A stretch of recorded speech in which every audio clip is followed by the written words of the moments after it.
listeners, and welcome to another edition of our women's program, Karimpe. Today, we are extremely delighted to be in the midst of all these potteries behind me that you can see, and the maker of all this, a lady who's instrumental to bringing them to the light and so much more. Well, I'm talking about Rida Gatphoh. She is a designer, a singer, and somebody who has actually graduated from NIFT, that is National Institute of Fashion Technology. But in the year 2009, though she was far away from her home, the hills, the valleys, the dales, the nature, the pines, everything, the rivulets were beckoning her to come back.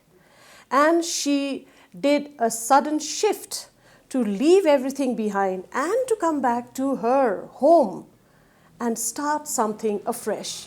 Because when she came back, she realized that much of the art that this place is so famous for, so well known, and there is so much of demand also of it, is actually dying, and the younger generations were moving away from it. That really hurt her, and she then decided that she needs to uphold it and she needs to go back to her roots. And thereafter, the rest, as they say, is history, because one thing after another took place in her life, and today she is a master, somebody who is doing so much in the brand name called Dakti. We will be talking about this craft that she's involved with. We will also be talking about her singing, because she's also a singer, and she has a band, in fact, called Rida and the Musical Folks. And here also, she has brought nature, she has brought sustainable craft, everything that is we are blessed with, into her music as well. Not only that, she is into pottery as well. Well, there is a whole lot of talent that is there bubbling inside Rida. And today we are so fortunate to have Rida Gatphoh in our midst, an inspiration for the ladies of the state and of the country as well. We will be talking to her. I'm sure that the next few minutes is going to be one interesting one. So you be with us and enjoy this one-on-one conversation with Rida Gatphoh. Hi there, Rida. Hello, Moshmi. It is such a pleasure to be able to come to one of your studio here and to be able to sit in the midst of so much of your creativity. It is an honor, Rida, to have you with us in our program, Karimpe, and that you could give us your time. Thank you so much. Thank you, Moshmi, for your time also to come and visit us. I think it's we've been working remotely for many years, and I'm quite humbled to be able to share my journey also in this program with you. Yes, yes. You were somewhere else, in a far-off land, in Mumbai. Yes. And then you were supposed to do something else in life. But then what beckoned you once again to your homeland? I was in Bombay. In fact, when I moved out of Shillong, it was the year 1999. Mm-hmm.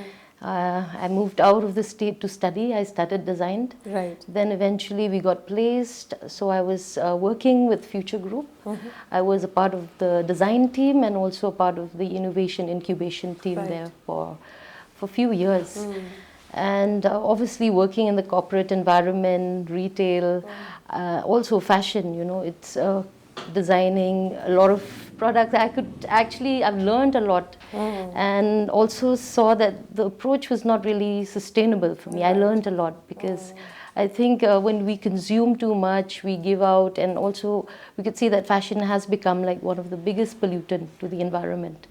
So for me, I took another step backward, came back to Meghalaya, because at that time the National Institute also of Shillong just opened. So I was here, I was teaching in NIF Shillong for 2 years. Then also I got involved in the craft documentations, and also I got involved in some of the workshops to train artisans communities here in Meghalaya. Right. So that was actually like a part-time which I kind of learned and got to experience, and I felt like I should really put more time into it, because I could see that there was a lot of scope. These things are slowly dying out because there was a lack of interest, especially with the younger generation. They were not so keen. They would like to go out, migrate, find a job. But I noticed that in these villages, there's so much of skill. There's abundance of, natural materials around us that, if we really know how to use it and work around, we could actually create a lot of opportunities for the local people, especially here, the crafts community. So for me, I look at it as an option. Obviously, it's a very challenging journey because when we started off, there was nothing. We were independent. Dakti was not there that time, but we did training workshops and as empaneled designers. And we came up with a lot of products. But I don't see those products coming in the market where we could market it in that kind of a scale and also that kind of a value that it has and give it its the placement which is right for those products. But then I'm sure, Rida, the journey when you first started wasn't easy because convincing people who are already convinced in their own tradition and values and then taking them away from those, because obviously you infused a lot of modernity also in some of the art to make them more relevant for today. Yes. How did that convincing? It must have been a bit challenging, I'm sure. Yeah, so when I first came is actually because we were documenting crafts. So it started first in this one village called Wakhen where they do traditional instrument making. They also teach, they have an institute there called the Sengrati Institute. Okay, yes. So I met the founders of Sengrati, that was back in 2010. So in fact, the craft was so special, I mean, those instruments, but we don't look, because, as it is, Meghalaya being known for their influences when it comes to music from outside. So traditionally with these folk musicians, we don't really see much that can be done to revive back and bring it back and, in terms of collaboration to create something new out of it so that, the younger generation will continue. So when I first went there, I got inspired and I got really connected with the people, and also we traveled a lot during that time where I kind of noticed also the issue with the environment, mainly mining. Because when you pass by Meghalaya, I know that coming back from Bombay, it opened my eyes that we have so much, and there was so much of respect for nature because of that, but I don't see people really taking care of the land. I could notice a lot of mining activities wherever I go, rivers, disappearing, a lot of our hills turned to football grounds. Absolutely.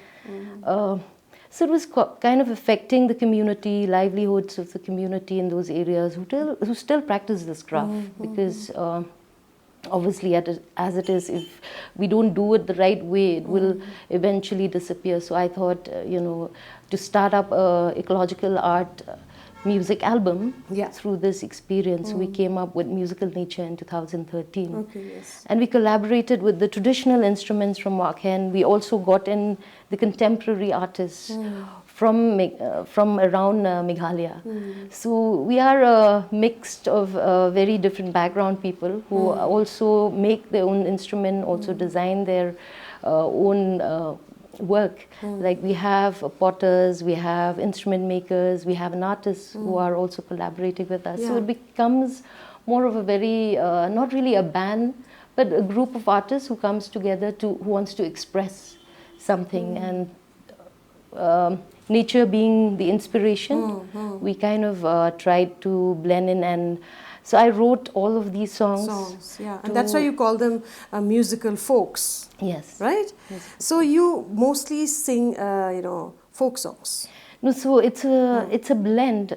We would like to retain the traditional aspect, but also in terms of the expression, since we are a group of various artists who want to bring in the way the sound has changed also. So how do we blend in? Right. So it's a mix. It's a collaboration where we want to bring in the traditional folk and contemporary. So that's why Musical Nature is inspired by nature. It's called Musical Nature because we talk about the environment. Absolutely. Through your music, you are also giving out so much of valuable information, right? About how we should conserve nature and the values that is involved in it also. So which came first, or it was a natural blend from one to the other? It was a natural. It was very organic because musical instruments, they were all part of the craft. There has to be a documentation on that, so we did that. So it went side by side. Right, right. Let's talk about this pottery, because we are sitting amidst one such place. Of course, this place where we are right now, it has so many other rooms which are filled with these bamboo products, musical instruments, these potteries. Yeah. These potteries, you are using very natural material sources, and they're all from this place. Yes. So you're also growing your own materials, you said. Yes. And these are clay based. So this particular pottery is actually very unique to the state because it comes from Jaintia Hills. It is in this part of the Sung Valley, Right. where the communities who live there can take the clay from there and return. In olden times, the potters used to make these pottery for the Daloi of that particular So region. there was some royalty attached to them. Yes. Right? Yeah. So in return, they get to dig the clay, and that was the traditional practice. Okay. They make our traditional breads over here, like the putharo, and they make a lot of our local snacks, rice snacks in these pots.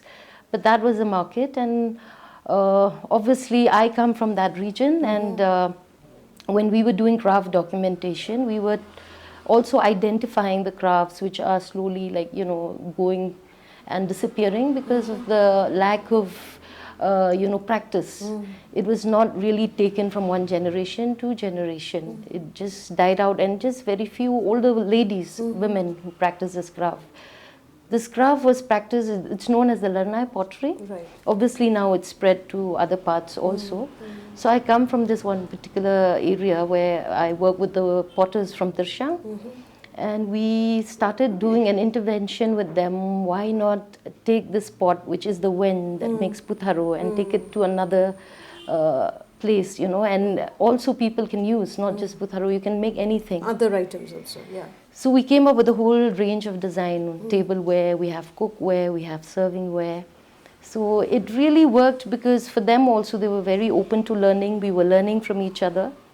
And obviously we didn't want to change the technique. This pottery is unique also because it's not done in the wheel. It's done with the hand. Yeah. In fact, the body is the wheel, and the potters move around the clay.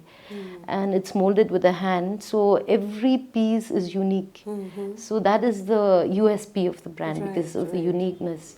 No two pieces are identical. Yes, even though they look similar. Yeah, similar, yeah. Yeah. All right. So that's how we thought. And Sung Valley is also known as the rice bowl of the of this region, isn't it? Of the state of the Khasi Jaintia, right? Yes. So the clay is taken out from that only, from that place. Yes, from that right? valley. Okay. So they do it obviously in a very sustainable way. They don't dig it out throughout the year. It's just once in a year they do it properly. It's under the ground. So. Eventually, with time now, with the number of potters that has increased, because these pottery, when we did, it was just 2-3 designers together. Okay. We started developing these range, and we took it outside the state. We exhibited this work, and it was very well received by the people from outside. So we started getting orders. So eventually we started trying to convince them that they should produce more, otherwise it was very limited. But I'm sure even today that you are not being able to fulfill as much as your demands are. Yes. Because it takes time, right? Because these are not machine made, they are handmade. So it takes much more time. Exactly. Right? Yes. So how do you fulfill that kind of thing? How do you tell your clients to be patient? We had to convince them, because we had to tell them because of the uniqueness. And we have experience ourselves also, because our buyers, it's not that we just are in the need to sell. It's also to create awareness about where this pottery comes from, and what is it so unique and special about this. There's so much of health properties, benefits you get out of it. So people who use our products, I think because of the simplicity in the design and also the value that it has, people keep calling back. Okay. You are a job creator. You're an entrepreneur. You are training people. You're going to the village, to the source, at that level, right to ground zero. You are involving them. You're involved with your artisans there. And how receptive are they to this whole idea, Were there any challenges, or it was a natural process for you to go, you made them understand, you know? So, yeah, it's a very interesting question because for them, they're not aware of the value of this. So what we've done when we started off, we thought maybe we should create awareness even with our artisans community. So we take them with us to participate in these cultural programs. We ask them to demonstrate in front of students. We've taken these potters along with us during the Art East Festival. Right. So where a lot of people came and they saw, and actually it was something that was unknown to the world. So for them, they were very proud. There was pride in what they were doing. And when they came back, I think it just pushed them back to do further. And now the word must have spread. The word must have spread. And obviously we raised the cost because they were not really considered valuable. I think in our community, people don't know much about this black pottery. But outside, even in fact, out of the country, there was a huge demand and people are really wanting to buy these products from us. So over 10 years now it's been like there. The Khasi musical instruments are actually dying out because there are the younger generation don't go for it, you know. And one of the reasons they've cited is that it's very difficult to get an instrument. What are you doing regarding this? Because how do you build up the interest of the youth, especially the youngsters too, because they're so much into Western music and Western instruments, but these are unique and this is heritage, this is the culture, this is tradition. So how do you build up the passion of the youngsters? Because, you know, it cannot die out with this generation, it has to live on and it has to continue further. What is your take on this actually? Back in 2009-10, I don't see that there will be, I mean, there are places to learn or to buy these instruments. You have to, it's very difficult to get. And for us also realizing that, you know, we need to introduce it to the market. That time there were hardly any bands. We have few bands who go and play in cultural programs, but not really as a band where they go and showcase the instrument part as well to demonstrate the making of these instruments.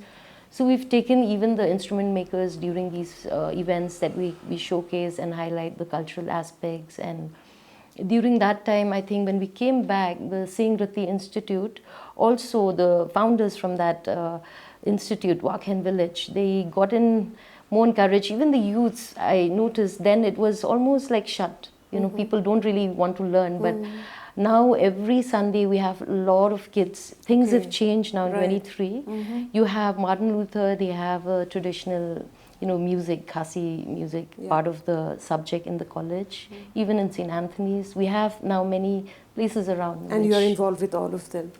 Earlier they were not there. I was involved with Wakhen because they were the ones who started. They are the main, you know, keepers of the traditions because they practice and they continued.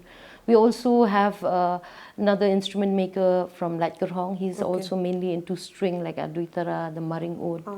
So even in his community, we really wanted to bring him and show that he has so much of talent. So we had to highlight them, you know, in a way so that they know that what they're doing means a lot, and it also adds to the, you know, preservation, conservation of the heritage that we have.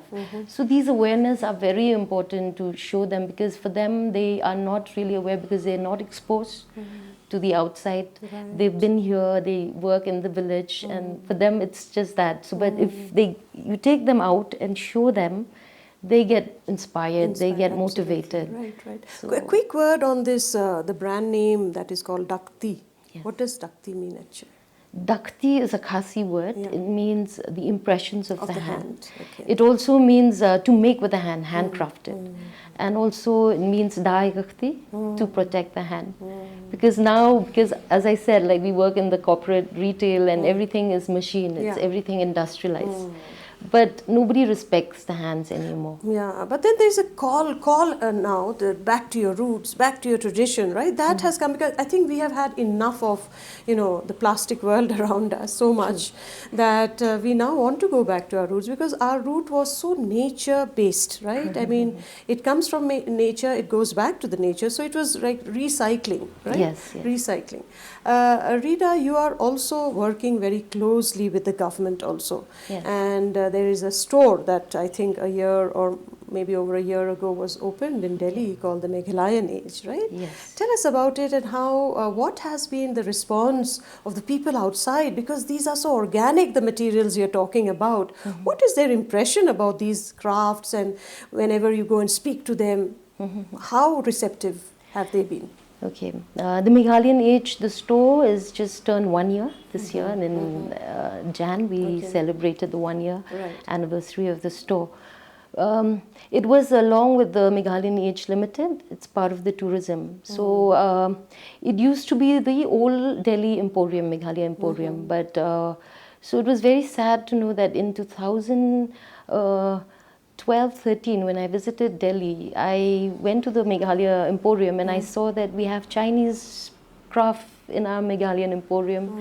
And I looked at the craft was not really respected. They look at craft as something which is sold in the thing where people can bargain. Nobody respects the hand at that point. So I think it was challenging for Dakti because it's been independent for many years and we never got support from the government. But I think 2019, because we were recognized by the Ministry of Skill Development, we got the National Award for Entrepreneurship. So I think because of that, they recognized us, and eventually they got to read about what we've done independently. We kind of have brought the image of the craft to another platform. Absolutely. So because of that, we were asked if we can implement, and there was a call out. And with the number of years of experience, because we have a very, a small team, but somehow we kind of showcase the work in various parts of India. So I think based on that, we managed to implement this store. And along with the Meghalayan Age Limited, they also give the support to the artisans community. It's called the Atelier Program, where each society, or if it's a cooperative, it's an artisan who has a skill to produce, the government would support so that they can continue with the craft and also back them, because earlier there was nothing like that. So they get this grant, and we are managing now with, the first batch was around more than 22 ateliers. This year again we have. So each of these communities... You call them ateliers? Ateliers, yes. Ateliers, okay, fine. So now the Meghalayan Age, the store is run by these communities. We highlight, we talk about them, we have a brochure. So the customer who comes, they know actually who are these people. So every month we have an event also at the store where we get artisans from Meghalaya to Delhi and demonstrate. We get artist communities. We get our musicians, we have performance, we also have food, since we are promoting the food from Meghalaya, like our lakadong, our honeys. So Meghalayan Age, the store is not just a store, it's also a place where you experience. We have this roof where we get a space for the, for the arts community, a gallery space where they can exhibit, they can demonstrate.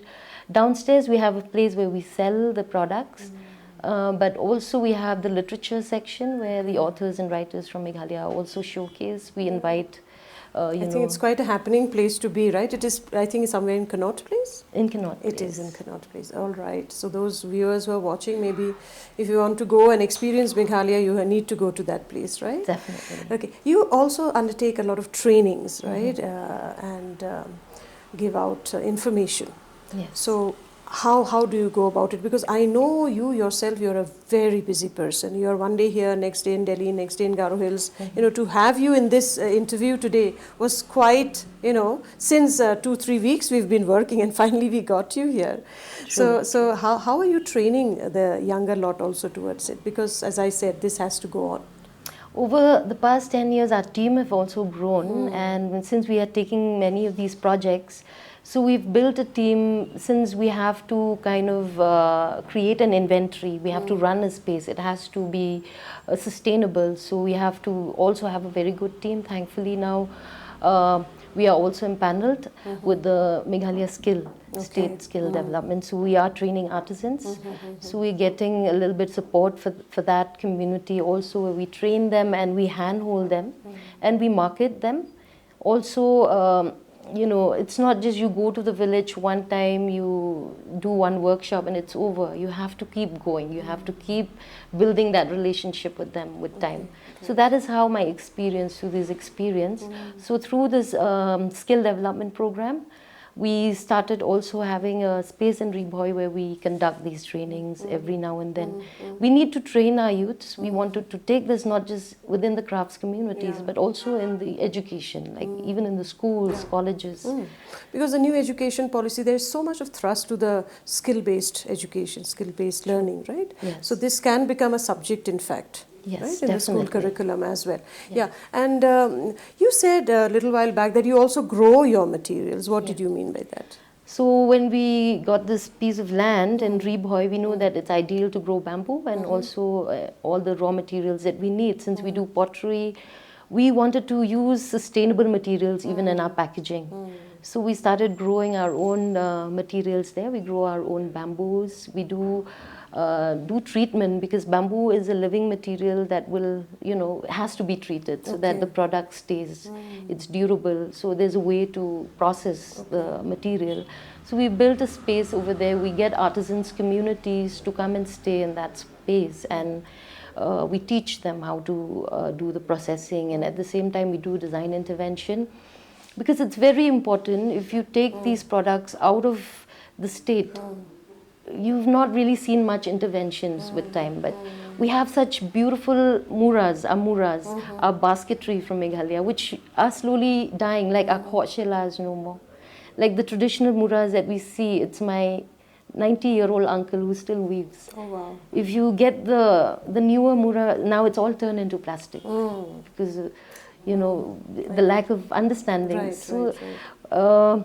We managed to kind of create that space to learn from each other, the materials we grow. We use the hay that we get from that land to pack our products, because I know that plastic, as you said, and thermocol to pack our pottery, when we are doing such sustainable thing, we might as well use. So we do a lot of recycling. We do upcycling, we use local materials. So nothing gets wasted actually. Even from waste you turn it to something, a product, because I saw a product that you showed me, right? Yes, yes. You know, since we are talking about local-based products and of the state, I think you should fill in our viewers also in Khasi a quick few words. You know, how do they come and approach you, and what is it that they can learn from you? What kind of message would you like to tell them? Kerpat ki brio ki kamtam ki artisans community ki jongi ki ba yatri kumani ka kam ki ba than ki besna ki tiar ki ding ki nu ki jat tiar ki bengi yo na kamariang ba ki dei ban nang ban pen scam ka kam ka jongi ba ka don kalat ban shna ban nang pen ki shu ni ka kam na marngi kum ka dakti ngi train ki artisans community ka don ka yo ka ba ngila ban penyat ki ka dor ka ba pila ban im kadai ka poru ba ngila ban pen ki im yang handai ki tiar bengi wan ra na sabar ni ka long ka nu ka ba ngimla ban i bangi hari la jong i don ki bangi la ban pen i ban su tho ki wai ru ki ba handai namar ba ki brio jungi kim su tho kim ya kwa ban chimbentai ni ki training programs teng kim kwa ban develop ek skill nama ki kwa ek kam sarkar ni ki kwa ek kam bakin mi na ka shnong jongki ban migrate ka wai pa ka shnong hindai hapo ri la jong i don ni dap da jingkir khu no blai bola ban ai ka ni ka skill ka jongi kum ki khasi pipet na du shlia jongi ki mula ki pra ki tiar ki tools ki jongi na du mokheu ki tari ki tu paro ki long tang na ka jingkir khu bla ne da ki hajar li snam gum ni khu khon do ru de practice bla rem ban re mentangi ko am ki em biang e ki communities jongi ba ki nang yo shu ban pen tebet ila de ti kum ka dak ti ru ngi long welcome mo ngi khot e pi baro ba pila ban e shim bentalang khnang bakala ban yarap i knaru ki banang he ala sha ki nang shu ban yo ka jing men toy bam dei tang bakin net school kin learn bikin mi shaban re na ki e ba pile hari la jong ki ba kum ki ni mo ki ba tha ni ki ni mula ka bon ba ka scope e ki ba ki la ban yo ban ishimenta ban kam ban tha ban pen tebet shu ka kam tan rai. So how do you look at the future? Like, I'm sure you have many more plans, you know, that you want to execute. So some immediate plans you would like to share with us quickly. So we have the space where we will want to train more. I think we would like to involve more of the younger generation because I feel like this is something very special what we have. So we have a center in Rebhoy district. There's a village there where we train. We want people also to come and learn. And also if they need any kind of a skill or development, we are always open for collaborations. And also we have our outlet in Shillong. So people who are interested and keen, they are more than willing. In fact, we have a plan to train further. It's a 3-year-long program with the skill development. We are identifying villages, we are identifying skills so that we can actually work closely with them. Absolutely. You know, I can only imagine how busy you keep yourself, and why not? Because you are so much involved, and what a thing to do, really. You know, sustainable development, that is what we talk, and you are absolutely into it, and leaving your legacy for many, many generations to carry it forward also. I cannot let you go, Rida, till I hear a line or two of a music, you know, just for our sake of our viewers, because we would like to end this conversation on a sweet musical note. Okay. So if you can just present 2-3 lines of any of your songs.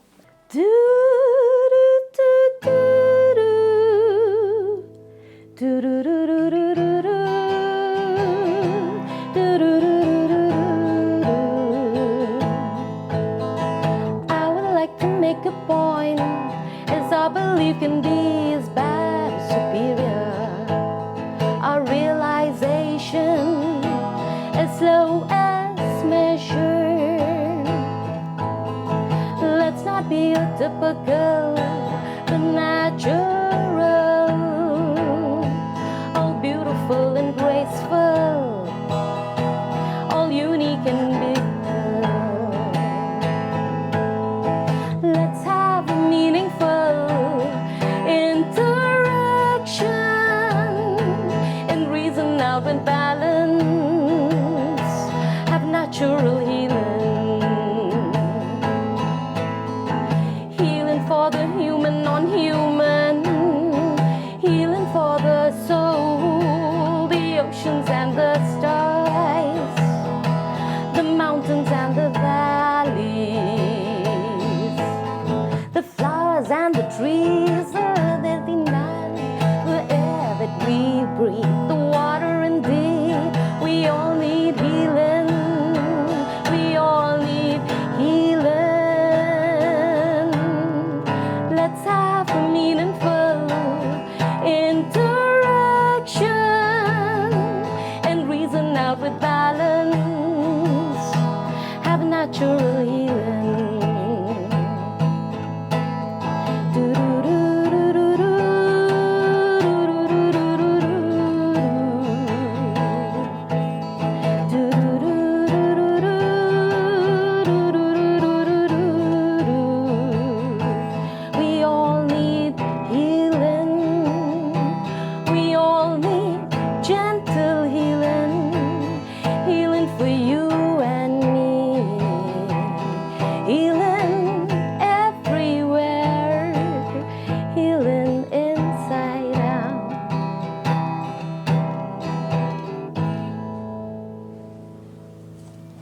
Fantastic. So as we just almost come towards the end of this beautiful conversation that we just had, Rida, you must be having a support team, a big support team. Yes. Who is your backbone really, and how do you all work as a team? A quick word on this. Yes. Since, you know, the interventions are bigger now, we have a very strong team. I think every part of the team is very important. Because, you know, since we're selling, we have a packaging team, we have also people who are involved in management and coordination. Since the villages are spread out, we train across Meghalaya. We train Jaintia Hills, Garo Hills, we travel. So we need people also to, you know, support. We need coordinators. We need a team, a design team to spread out and, you know, spend more time in these communities. Alone, it's not possible, actually. So we have a very strong team here who are managing the communities. We have a team who are doing the packaging, because our packaging is very important, the way we do the branding, the way we send our products outside. So without these little details of work that is involved in terms of promoting. Also, like the festivals that we keep happening here, which is the once in a year Winter Tales, is a platform of artisans community who come to this platform to interact, to demonstrate, to also showcase their work. So without a team to really support and take care of, there's so many involved, so it's quite a challenge. So I don't know, I have the entire team in this office who are sitting right here. We are doing the packaging, finishing, we're also designing, we are creating more and more tools for the community. So we have people from the design background, we have the marketing. Yeah, yeah. So all the talented people all together and bringing out fantastic products at the end of the day. Yes, right? yes. All the very best to you, Rida. It's been a pleasure. Really, how inspired I feel that you are so multi-talented, And I'm sure it has come through and through in this entire conversation that we had. I really need not tell the viewers anything much. They have seen it, they've heard it from you, and what more needs to be done. All the best to you. Thank you. And I'm sure that you will carry on the legacy and there will be many others to follow your footsteps. Thank you so much for giving us your time and speaking to Doordarshan Shillong. Well then, dear viewers, now wasn't that one interesting conversation? I mean, look at Rida Gatphoh, what a talented person she is, and so multi-talented, just not one talent. She can at ease, design all these materials, these products. At ease, she can communicate. At ease, she can play an instrument. At ease, she can sing. I'm sure you loved her song too. Well, we have to take adieu from her studio here, and we will catch up again next time with another such great personality. So from us, the two of us here, it's wishing you goodbye.